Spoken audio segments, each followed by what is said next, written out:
Ашына атауы қалай шыққан? Әбілет пен Тәбілеттің алғаш туған баласы Ібіліс екен. Онан кейін Ашына деген қызды туыпты.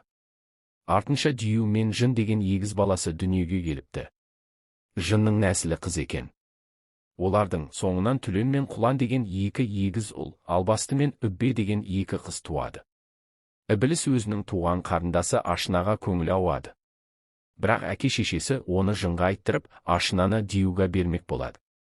Ібіліс әке-шешесіне білдірмей Ашынамен көңіл құрады екен. Осыдан бастап некесіз қатынас қылып, күнә жасайтындарды Ашына, Ашыналар деп атайтын болыпты. Бір күні Әбілет пен Тәбілет оны біліп қойып, Ібілісті қуып жібереді. Ол ата-анасына ерегісіп, Алланың дәргейіне алаңсыз қызмет етуге кетіп қалады.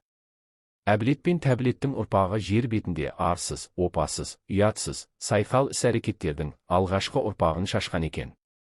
Содан бастап осыған дейін адам ұрпағын арсыз істерге шатылуы Әбілет пен Тәбілеттің ұрпағынан қалған екен деседі. Жер бетін ойрандаған үшін періштелер оларды тозаққа сүйрей жөнеледі. Сол кезде олардың ұрпағы тым, тырақай қашады. Қапылыста Жын мен Дию күлге тығылады. Күлдің үстіне ойнама, күлді баспа. Күлді есіктің алдына төкпе деген тыйымдар осыдан қалыпты. Албасты мен Үббе суға сүңгіп жоғалады. Түнде суға барма, түнде жалғыз шомылма деген тыйымдар осыған орай айтылған.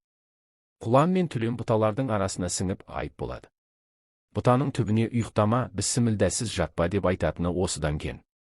Ашына лас қоқыстарды паналапты. Ашына болған адамдар осыдан бастап жасырынып іс қылатын болыпты. Арнаға жазылып, лүпіл басып қойыңыз.